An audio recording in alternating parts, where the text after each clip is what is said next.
Hey, Katrina Madewell here, and the purpose of this video today is to remind you about homestead exemption.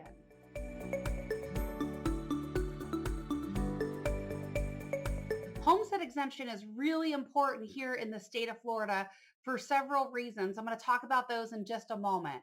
First things first, you need to know about homestead exemption is you had to have purchased your property by December 31st of the preceding year, and you have to occupy it as of January 1st of this year.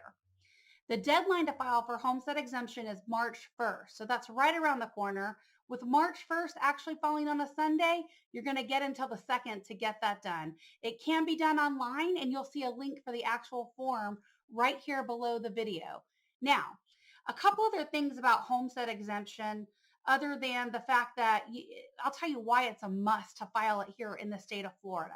Number one, you're going to get a $50,000 exemption off your assessed value before you ever even get taxed. Now, this is pretty awesome because when it's a primary residence.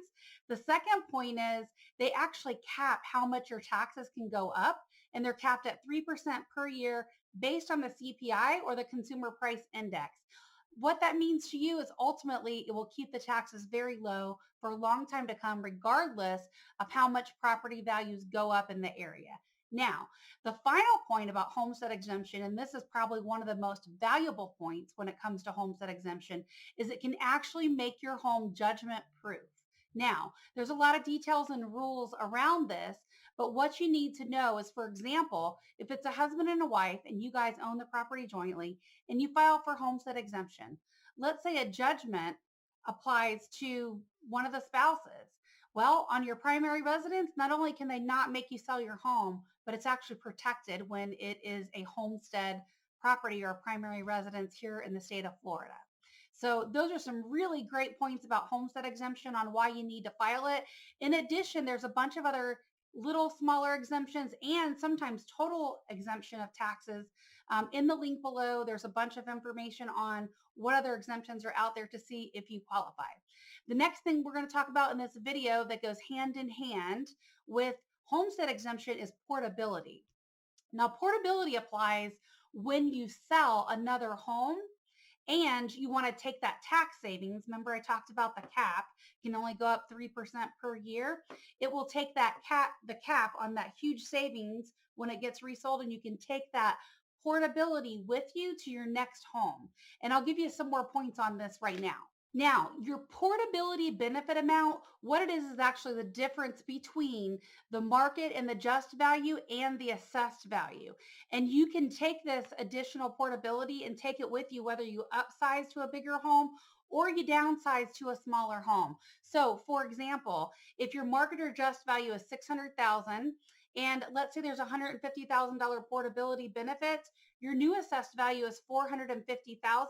And on top of that, they give you your $50,000 homestead exemption, which makes the taxable value $400,000. And that would be on a $600,000 home. There's also an example here as well that talks about the downsizing part of it.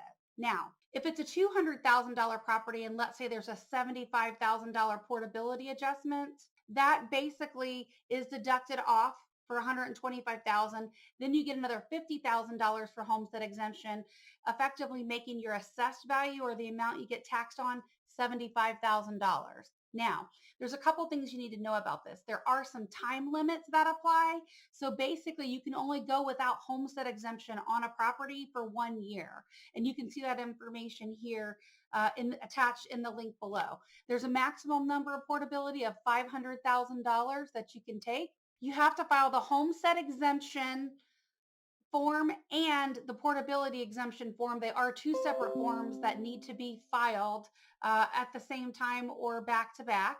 Portability can actually be used many times. There's an unlimited number, so it doesn't matter how many times you have moved or if you've used it before, you can actually use it again.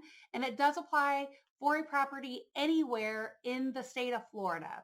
Now, I hope this video was helpful to you in regards to homestead exemption and portability. If you have any questions or you want to know about your particular circumstances, don't hesitate to reach out. We're always here to help you.